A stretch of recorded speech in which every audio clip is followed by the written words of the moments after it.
નમસ્કાર દર્શક મિત્રો, સત્ય ન્યૂઝમાં હું નેહા પટેલ આપ સૌનું હાર્દિક સ્વાગત કરું છું। સમાચારોની શરૂઆત મુખ્ય સમાચારથી।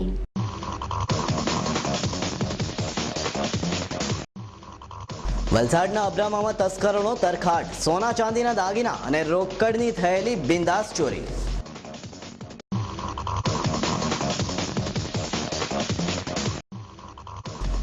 વલસાડ આર્ટ્સ કોલેજની હોસ્ટેલનું રિનોવેશન કરતા 2 મજૂરોને વીજ કરંટ લાગતા હોસ્પિટલમાં ખસેડાયા। જીવંત વીજતાર સાથે સીડી અડી જતા બનેલો બનાવ।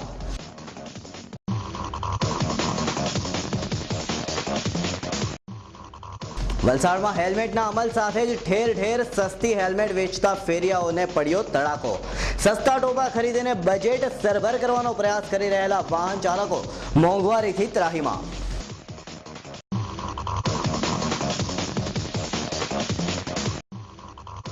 વલસાડ પાલિકાના ઉપપ્રમુખે ચાર્જ સંભાળ્યો, ભાજપના અગ્રણીઓ માટે વ્યક્ત કરેલી આભારની લાગણી।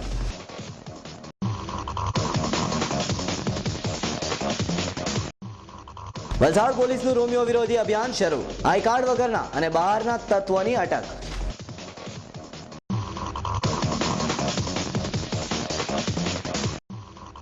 પારડી ખેતીવાડી બજાર સમિતિના ચેરમેન અને વાઇસ ચેરમેન બિનહરીફ ચૂંટાયા।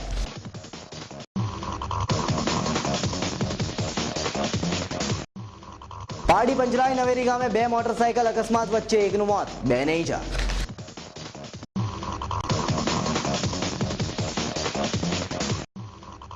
પારડી બેંક ઓફ બરોડા અને પ્રેસ ક્લબ પારડીના સંયુક્ત ઉપક્રમે ડીસીઓ શાળાના તેજસ્વી તારલાઓનું સન્માન।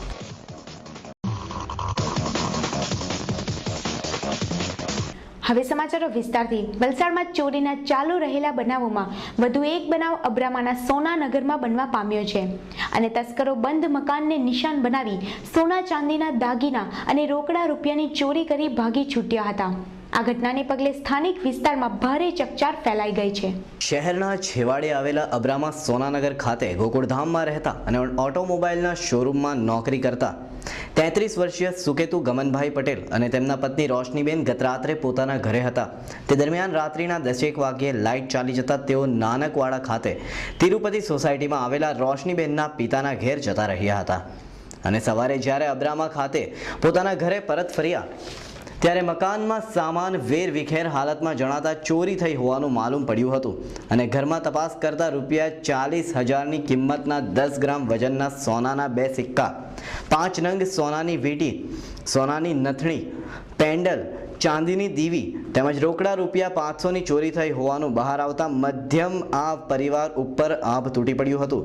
જ્યારે આ બનાવ અંગે સિટી પોલીસને જાણ કરાતા પોલીસે ગુનો નોંધી તપાસ હાથ ધરી હતી।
વલસાડ આર્ટ્સ કોલેજની બોયઝ હોસ્ટેલના હાલમાં ચાલી રહેલા મરામતના કામકાજ દરમિયાન અહીં કામ કરી રહેલા 2 મજૂરો સીડી ટેકવી રહ્યા હતા.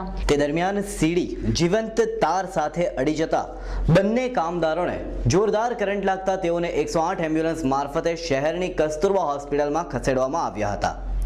કોલેજની હોસ્ટેલના રિનોવેશનના કામકાજ દરમિયાન દિવાલ ઉપર પ્લાસ્ટર કરી રહેલા અબ્રામાના સંતોષજનક કૌશિક અને મોગરાવાડીના આનંદ જગ પંડિતે લોખંડની સીડી હટાવી અન્ય જગ્યાએ લઈ જવાનો પ્રયાસ કર્યો હતો.